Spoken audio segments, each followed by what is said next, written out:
اعوذ باللہ من الشیطان الرجیم بسم اللہ الرحمن الرحیم الحمد للہ رب العالمین اللہم صلی علی محمد و آل محمد۔ دوستو، آج ہم سورہ توبہ کی آیت نمبر 29 کے بارے میں بات کرنے جا رہے ہیں، یعنی قرآن کے چیپٹر نمبر 9 ورس نمبر 29 کے بارے میں بات کرنے جا رہے ہیں۔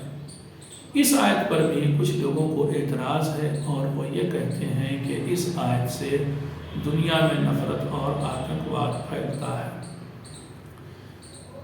یہ آیت ان 26 آیتوں میں سے ایک ہے کہ جن کے اوپر کافی لوگوں کو اعتراض ہے۔ میں اس آیت کو آپ کے سامنے پیش کروں گا اور آپ سے یہ گزارش کرتا ہوں کہ اس ویڈیو کو آخر تک دیکھیے گا، کیونکہ اس آیت پر ہمارا ڈسکشن تھوڑا لمبا ہونے والا ہے۔ اس آیت کے الگ الگ حصوں پر ہم الگ الگ روشنی ڈالیں گے، پھر آپ کو جب ساری بات سمجھ میں آئے گی، جیسے کہ میں نے پہلے بھی کہا تھا کہ ہمیں کنٹیکسٹ کو سمجھنا چاہیے، کن حالات میں کون سی بات کہی گئی، یہ بہت ضروری ہوتا ہے۔ یہ ہماری آج روزمرہ کی زندگی میں بھی ہوتا ہے کہ ایک باپ اپنے بیٹے سے کن حالات میں کون سا حکم دے رہا ہے، یہ بہت ڈیپینڈ کرتا ہے۔ مثلا مثال دے رہا ہوں کہ اگر کسی فارم کے بھرنے کی لاسٹ ڈیٹ نہیں گزری ہے اور وہ حکم دے رہا ہے تو کچھ اور معنی نکلے گا، لیکن اگر لاسٹ ڈیٹ گزر گئی اور وہ حکم دے رہا تو اس کا کچھ اور معنی نکل سکتا ہے۔ تو آپ کو یہ دیکھنا چاہیے کہ حالات کیا تھے، کن حالات میں کون سی آیت آئی اور کن کے بارے میں آئی۔ آیت میں آپ کے سامنے پڑھتا ہوں، پھر اس کا ٹرانسلیشن پیش کروں گا اور پھر ہم سب مل کے کھلے دماغ سے بالکل دیکھیں گے کہ کیا اس سے نفرت یا آتنکواد پھیلتا ہے۔ آیت کہہ رہی قاتل الذین لا یؤمنون باللہ ولا بالیوم الآخر ولا یحرمون ما حرم اللہ ورسولہ ولا یدینون دین الحق من الذین اوتوا الکتاب حتی یعطوا الجزیۃ عن ید وہم صاغرون۔ اس آیت میں کہا جا رہا ہے، اور سے سنیں آپ، مسلمانوں کو حکم دیا جاتا ہے کہ تم لوگ جنگ کرو ان لوگوں سے کہ جو اللہ کو بھی نہیں مانتے اور اس آخری دن کو یعنی قیامت کے دن کو بھی نہیں مانتے۔ لیکن یاد رکھیے، ہر ایسے انسان سے جنگ نہیں کرنی ہے، بلکہ آگے چل کے اسی آیت میں آیا ہے وہ اہل کتاب میں سے ہوں، یعنی یہودیوں اور عیسائیوں میں سے وہ لوگ کہ جو لوگ اللہ اور آخری دن کو نہ مانیں، ان سے جنگ کرو۔ ایسے آئی ہے آیت۔ پھر یہی نہیں صرف کہ اتنی سی بات پر جنگ کرنے لگو، بلکہ آگے وَلَا يُحَرِّمُونَ مَا حَرَّمَ اللَّهُ وَرَسُولُهُ، اور وہ اس چیز کو بھی حرام نہیں سمجھتے جس کو اللہ اور اس کے رسول نے حرام کیا ہے۔ ٹھیک ہے، یعنی جس چیز کو پروہیبٹ کیا ہے، منع کیا ہے جس چیز سے اللہ نے، ان کی کتاب میں بھی اس کو بھی ماننے کو تیار نہیں ہے۔ پھر تیسری بات وَلَا يَدِينُونَ دِينَ الْحَقِّ مِنَ الَّذِينَ أُوتُوا الْكِتَابَ، اور وہ لوگ سچے دین کو بھی نہیں ماننے کو تیار ہوتے۔ اب تین باتیں آ گئیں۔ پہلی چیز، وہ لوگ اللہ اور آخری دن کو نہیں مانتے۔ دوسری چیز، وہ لوگ اس چیز کو حرام نہیں مانتے جسے اللہ اور اس کے رسول نے حرام کیا ہے۔ اور تیسری چیز، وہ لوگ سچے دین کو بھی نہیں مانتے۔ اب یہ بات کس سے ہو رہی ہے؟ یہودیوں اور عیسائیوں سے۔ یاد رکھیے، یہ آیت بت پرستوں کے بارے میں، مشرکوں کے بارے میں، مورتی پوجکوں کے بارے میں ہے ہی نہیں۔ یہ آیت صرف اور صرف عیسائیوں اور یہودیوں کے بارے میں ہے۔ ان سے لڑنے کو مسلمانوں کو حکم دیا جا رہا ہے، لیکن تین باتیں ہوں ان یہودیوں یا عیسائیوں میں، تب ہر یہودی اور عیسائی سے بھی نہیں لڑنا ہے۔ اچھا، اب آتے ہیں، آپ نے یہ لفظ سنا ہوگا بہت ویڈیوز میں، ادھر ادھر لیکچرز میں، ابراہیمک ریلیجن، یعنی ابراہیم کو ماننے والے تین ریلیجنز۔ ابراہیمک ریلیجنز کون کون سے تین ایسے ریلیجنز ہیں کہ جو ابراہیم نامی شخص کو مانتے ہیں، اپنا پیٹریارک؟ پہلا ریلیجن یہودیت، دوسرا ریلیجن عیسائیت، اور تیسرا ریلیجن کہ جو حضرت ابراہیم کو نبی مانتا ہے وہ اسلام ہے۔ یہ تین ریلیجن، یہودیت، عیسائیت اور اسلام، یہ تینوں ریلیجن ابراہیم نامی ایک پیغمبر کے ماننے والے ہیں۔ اب ہمارے بیچ چونکہ ہم ایک ہی شخص کو مان رہے ہیں، اس کی ٹیچنگز کو مان رہے ہیں، تو ہمارے بیچ کچھ چیزیں کامن ہوں گی۔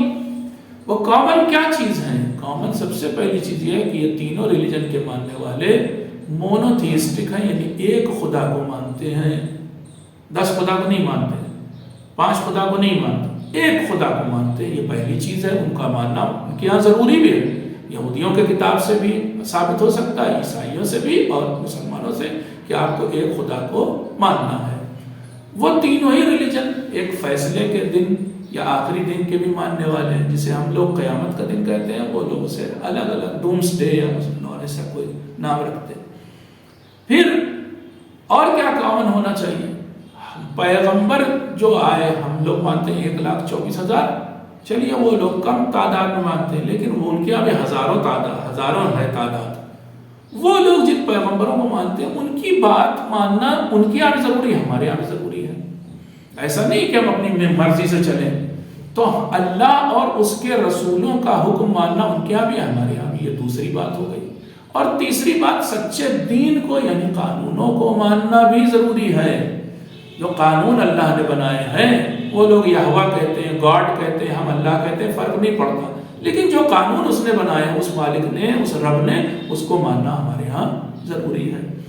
اب یہ تینوں چیزیں کامن ہیں تینوں ریلیجنز کے بیچ میں۔ اب اگر ان ریلیجنز یعنی یہودیت اور عیسائیت کے ماننے والے ان بیسک چیزوں پر، ان بنیادی چیزوں پر نہ ایمان رکھیں اور ان کو ماننا بند کر دیں، تو کیا ہوگا؟ چھوڑ دیجیے ابھی اسلام کی بات، خود ان کی یہاں یہودیت میں ان کی کتابوں میں، عیسائیت کی کتابوں میں لکھا ہوا ہے، کیا لکھا ہوا ہے؟ کہ جو شخص خدا کو ماننا بند کر دے، یہودیوں کی کتاب میں لکھا ہے جو شخص خدا کو ماننا بند کر دے تو اس کی سزا کیا ہے؟ یہودیوں کی کتاب میں لکھی ہے اس کی سزا کی، اس کی سزا قتل ہے یا پھانسی ہے۔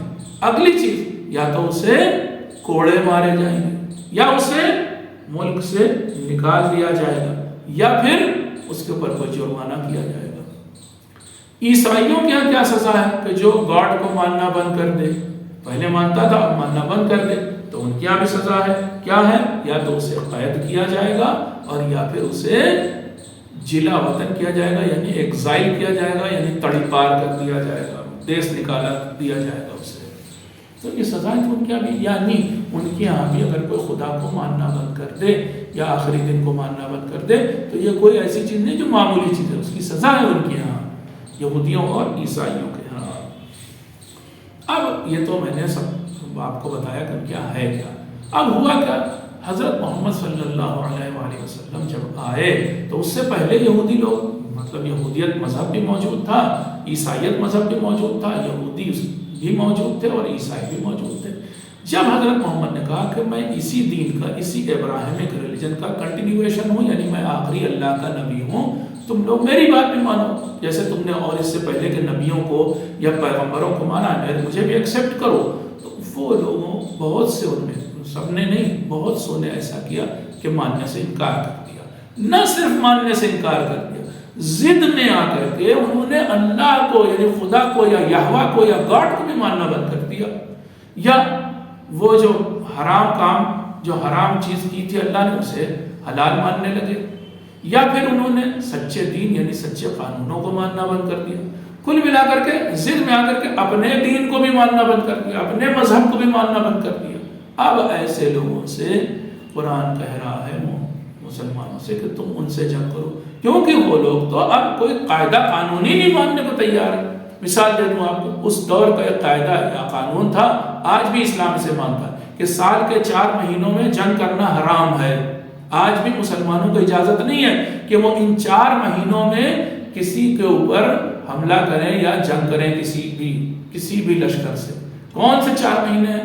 رجب، ذی القعدہ، ذی الحجہ اور محرم، 4 مہینوں میں آج بھی جنگ حرام۔ اب وہ لوگ اس پر بھی نہیں تیار ہیں اور وہ 4 مہینوں میں لڑنے جا رہے ہیں، تو کیا کریں مسلمان؟ آپ بتائیے۔ کوئی انسان کوئی ٹریٹی، کوئی پیکٹ، کوئی صلح، کوئی شرط کچھ ماننے کو تیار نہ ہو، وہ بھی ایک انسان نہیں ہے، پورا لشکر، تو آپ کیا کریں گے اس کے ساتھ؟ آپ مجھے بتائیے گا سوچ کر کے۔ آخر میں آپ اسی نتیجے پہنچیں گے کہ مجبوراً ہمیں ڈیفینسو جنگ لڑنی پڑے گی۔ بس اسی کی بات یہاں کی جا رہی قرآن میں، اور قرآن کہہ رہا قاتل الذین ان لوگوں سے جنگ کرو لا یؤمنون باللہ ولا بالیوم الآخر، جو اللہ کو بھی ماننے کو تیار نہیں، آخری دن کو بھی ماننے کو تیار نہیں۔ یہاں تک میں سمجھتا ہوں اچھی خاصی بات تو کلیئر ہی ہو گئی ہوگی۔ دو چار باتیں اور آپ کی خدمت میں پیش کروں تاکہ آپ اور بھی سمجھ سکیں کہ یہودی کس طرح کے لوگ تھے، اس دور کے یہودی، اور وہ بھی مدینے والے۔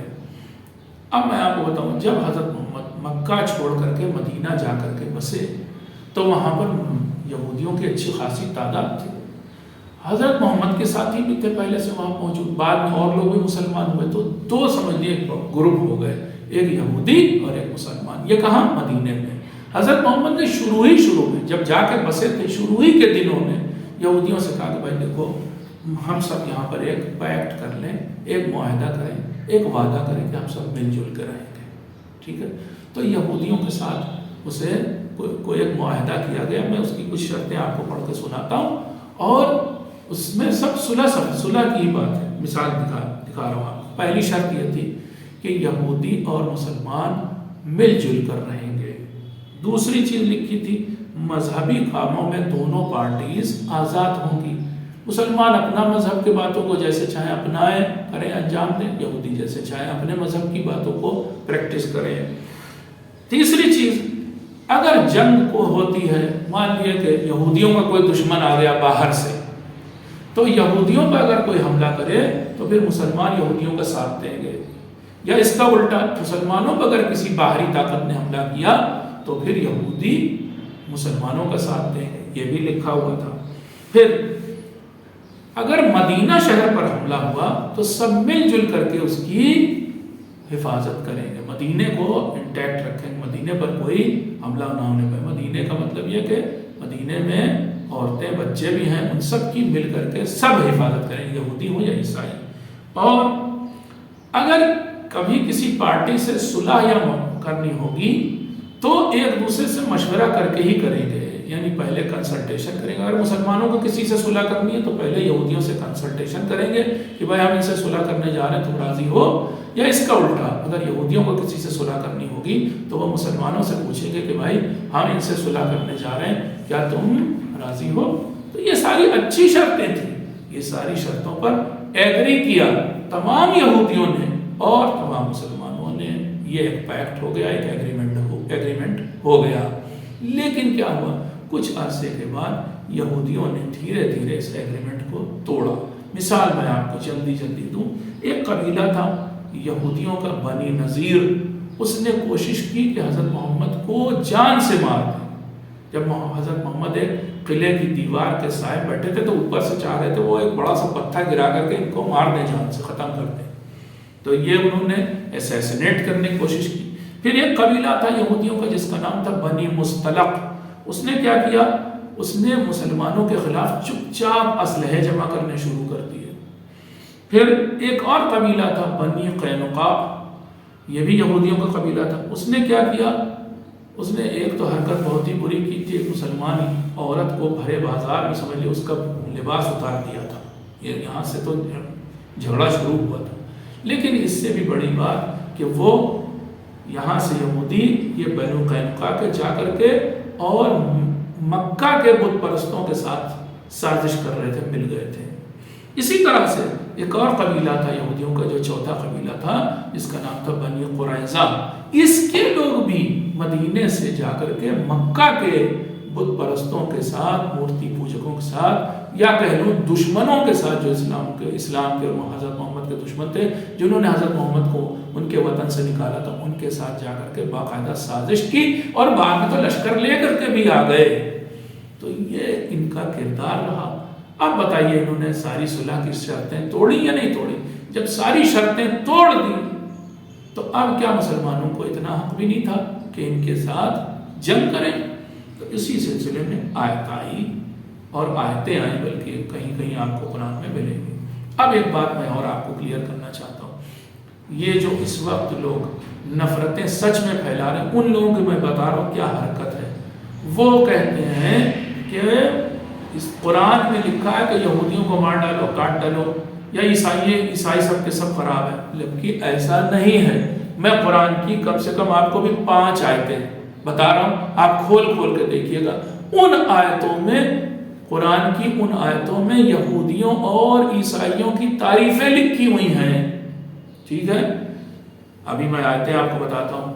سورہ نمبر 2 آیت نمبر 62 یعنی 262، پھر سورہ نمبر 5 آیت نمبر 69 یعنی 569، پھر سورہ نمبر 3 آیت نمبر 75 یا 75 یعنی 375، پھر سورہ نمبر 3 آیت نمبر 113 یعنی 3113، اور پھر سورہ نمبر 3 آیت نمبر 199 یعنی 3199۔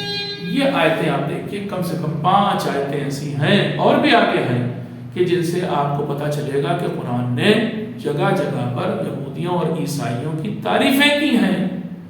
لڑانے والے یہ سب کر رہے ہیں حرکتیں کہ پھیلا رہی یہ بات کہ قرآن میں یہودیوں کو ہر جگہ برا کہا گیا یا عیسائیوں کو ہر جگہ برا کہا گیا، جبکہ ایسا نہیں ہے، تعریفیں کی گئی اور کئی جگہ ہے، تو میں نے 5 سنائی آپ کو، وہاں پر قرآن نے ان یہودیوں اور عیسائیوں کی تعریفیں کی کہ جو اپنے دین پر عمل کرتے تھے۔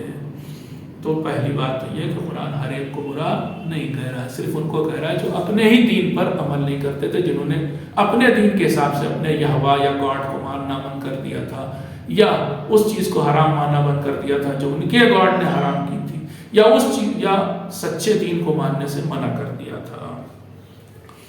ایک آخری بات اس سلسلے میں آپ کو بتانا چاہتا ہوں، اس وقت بہت مشہور پروفیسر ہیں شکاگو یونیورسٹی میں، اور وہ ہے، ان کا نام ہے فریڈ ڈونر، مسلمان بھی نہیں، فریڈ ڈونر۔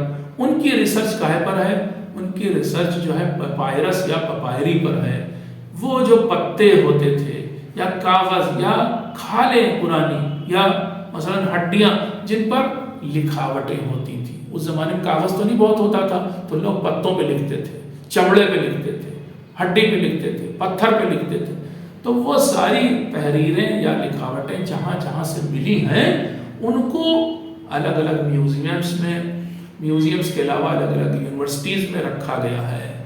یہ جو فریڈ ڈونر ہیں، یہ ان تحریروں، ان لکھاوٹوں کے پڑھنے کے ایکسپرٹ ہیں، خاص طور سے اسلامک ٹائم کے، اسلامک ایرا کے جو تحریریں ہیں ان کے یہ ایکسپرٹ ہیں۔ ان کی بات، یہ ان کا لیکچر موجود بھی ہے انٹرنیٹ پر، ان کی بات میں آپ کو سنا رہا ہوں، اور یہ کہتے ہیں کہ حضرت محمد صلی اللہ علیہ وآلہ وسلم کے زمانے میں وہ یہودی یا عیسائی کہ جو اپنے مذہب پر عمل کرتے تھے، ان سے بھی حضرت محمد جزیہ نہیں لیتے تھے۔ ابھی جزیہ کے بھی بارے میں بات کریں گے ہم۔ جزیہ نہیں لیتے تھے۔ یہ ایک جزیہ کیا ہے؟ ایک ٹیکس ہے، ٹھیک ہے، جو ہر غیر مسلم سے نہیں، پھر بتا دیں، جو صرف یہودیوں اور عیسائیوں سے یا پیپل آف دا بک جسے قرآن نے کہا، یعنی اہل کتاب سے لیا جاتا ہے، بت پرستوں سے نہیں لیا جاتا جزیہ، بلکہ یہودیوں اور عیسائیوں سے لیا جاتا ہے، ایک بات۔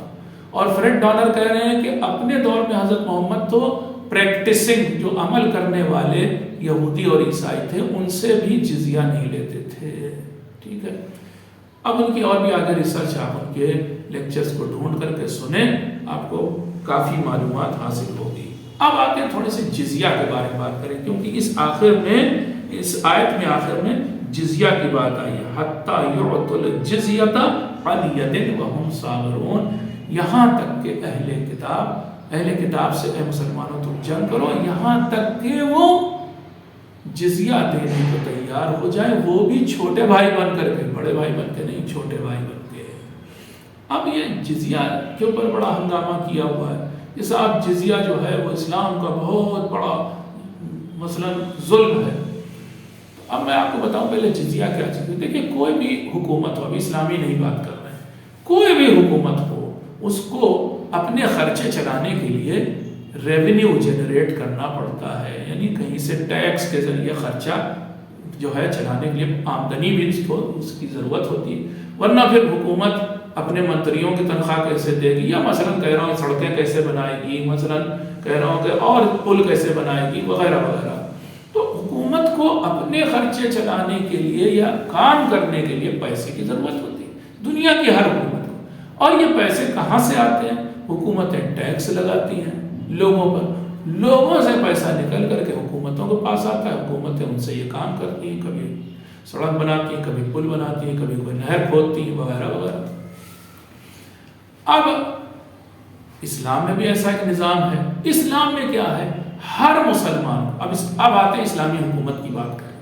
اسلامی حکومت ہو، اس اسلامی حکومت میں ہر مسلمان کے لیے ضروری ہے کہ وہ زکوٰۃ ادا کرے۔ زکوٰۃ ایک ٹیکس ہے جو ہر چیز پر بدلتا ہے، گیہوں پر اور سونے پر اور چاندی پر، سب پر الگ الگ پرسنٹیج ہے، لیکن 2.5% سے لے کر کے 20% تک زکوٰۃ لگتی ہے۔ اب یہ ہر مسلمان کو زکوٰۃ دینی ہے، کس کو دینی ہے؟ حکومت کو دینی ہے بطور ٹیکس، تو یہ مسلمان نے دے دیا۔ اب میں آپ سے پوچھ رہا ہوں، اسی اسلامی حکومت میں اگر مان لیجئے تھوڑی دیر کے لیے 70% مسلمان رہتے ہیں تو 30% جو ہے نان مسلمس رہتے ہیں، تو کیا ان نان مسلمس کو کوئی ٹیکس نہیں دینا چاہیے؟ صرف اس وجہ سے کہ اسلامی حکومت ہے تو ہمارے اوپر کوئی ٹیکس نہیں لگے گا، تو یہ بیچارے مسلمان کیوں ٹیکس دے رہے ہیں؟ پھر ہونا یہ چاہیے کہ ہر باشندے کو، ہر اس سٹیزن کو کہ جو اس ملک میں ہے، اسے ٹیکس دینا چاہیے۔ تو اب اسلام نے وہ والا ٹیکس کہ جو مسلمانوں سے لیا جاتا ہے اس کا نام رکھا زکوٰۃ، اور اس کے بعد نان مسلمس میں وہ ٹیکس کہ جو یہودیوں اور عیسائیوں سے لیا جاتا ہے اس کا نام رکھا جزیہ۔ تو کیا یہ جزیہ نہ لیا جائے؟ کیا میں مثلا کہہ رہا ہوں کہ اگر مان لیے کہ میں یوروپ کے کسی ملک میں رہتا ہوں اور مسلمان ہوں، میں مان لیے سوئٹزرلینڈ میں رہتا ہوں، تو سوئٹزرلینڈ کی حکومت سے کہہ سکتا ہوں کیونکہ میں تو مسلمان ہوں اس لیے میں ٹیکس نہیں دوں گا، آپ کے عیسائی لوگ ٹیکس دیں۔ روم میں رہتے ہیں، مثلا میں اٹلی میں رہوں جا کر کے اور وہاں پر کہوں کہ بھائی حکومت کے زیادہ تر لوگ تو عیسائی ہیں، آپ عیسائی لوگوں سے ٹیکس لیا، ہم کیوں ٹیکس دیں، ہم تو مسلمان ہیں۔ تو ایسا نہیں ہے بھائی، سب کو ٹیکس دینا پڑتا ہے، بس نام یہاں پر فرق ہو گیا، مسلمانوں سے لیے گئے ٹیکس کا نام زکوٰۃ رکھا گیا، یہودیوں اور عیسائیوں سے لیے گئے ٹیکس کا نام جزیہ رکھا گیا۔ پرسنٹیج میں نے کہا زکوٰۃ کی بدلتی رہتی، یہاں پر بھی اس کی کوئی فکس پرسنٹیج نہیں ہے، بلکہ یہ پرسنٹیج حاکم پر، رولر پر ہوتی کہ وہ کتنا لے۔ البتہ اس کے بارے میں انسٹرکشنز ہیں کہ ایسا نہ ہو کہ ان کے ساتھ زیادتی ہو جائے، ایسا نہ ہو کہ ان کے ساتھ یہودیوں اور عیسائیوں کے ساتھ ظلم ہو جائے۔ اب اس کے بعد بھی اگر کچھ لوگ بچ گئے، مان لیجئے کہ کچھ لوگ یہودی عیسائی بھی نہیں ہیں، مان لیجئے کچھ لوگ جینی ہیں، بدھسٹ ہیں، ہندو ہیں، یا اور کوئی مذہب کے ماننے والے ہیں، لیکن اسلامی حکومت میں رہ رہے ہیں، تو ان سے بھی ٹیکس لیا جائے گا، اس کا نام بدل جائے گا، لیکن ٹیکس تو سب کو دینا ہے۔ تو اس میں ہنگامہ مچانے کی کیا بات ہے؟ پھر سے میں کہوں، مسلمان جو ٹیکس دیتے ہیں اسلامی حکومت میں اس کا نام زکوٰۃ ہے، نان مسلم میں عیسائی اور یہودی وہی ٹیکس دیں گے تو اس کا نام جزیہ ہوگا، بس نام بدل گیا۔ آپ کے یہاں بھی تو 50 نام ہوتے ہیں، کبھی آپ اسی ٹیکس کا نام GST رکھ دیتے ہیں، کبھی انکم ٹیکس رکھتے ہیں، کبھی اور بھی مثلا کوئی اور ٹیکس، پہلے تو سیلز ٹیکس بھی ہوتا تھا، کبھی اور بھی طرح کے ٹیکس ہوتے تھے۔ ٹیکس کے نام بدلنے سے آپ کو کیا پرابلم ہو رہی بھائی؟ 50 نام کے ٹیکس ہوتے ہیں، ہم سے لیے جاتے ہیں، تو پھر اس پر ہنگامے کی کیا بات ہے؟ ٹھیک ہے، تو یہ زکوٰۃ اور جزیہ کے بارے میں ہماری بات تھی۔ اب رہ گیا کہ ہاں آخر میں آیت میں آیا کہ وَهُمْ صَاغِرُونَ، وہ چھوٹے بھائی یا چھوٹے ہو کر کے ٹیکس دیں، یعنی جب وہ جنگ میں لڑیں اور جنگ جب ہارنے کی نوبت آ جائے تو پھر وہ راضی ہو جائیں تو ٹیکس دیں، لیکن ٹیکس دیتے وقت بھی اکڑے نہیں، یہ کہہ رہا ہے قرآن۔ اور وہ بھی صحیح بات ہے، کیا آپ دشمن سے اپنے یہ چاہیں گے کہ وہ آپ سے اکڑ کے بات کرے؟ جب جنگ میں باقاعدہ لڑا ہے، لڑنے کے بعد آخری اس پر تیار ہوا کہ ہاں بھائی ٹھیک ہے ہم جرمانہ دیں گے، یا کہہ لیں گے ٹیکس دیں گے، جرمانہ بھی لفظ میں نے غلط بولا، ٹیکس دیں گے، ہم تیار ہیں ٹیکس دینے کو، تو کیا آپ اکڑ کے بات کریں گے؟ نہیں، ظاہر سی بات ہے، سبجیکٹ ہے، وہ اس کنٹری کا ایک باشندہ ہے، وہ اپنے رولر سے اکڑ کے بات نہیں کر سکتا۔ تو یہ پوری آیت تھی، امید ہے آپ کو ہمارا یہ کلیریفیکیشن سمجھ میں آیا ہوگا۔ السلام علیکم۔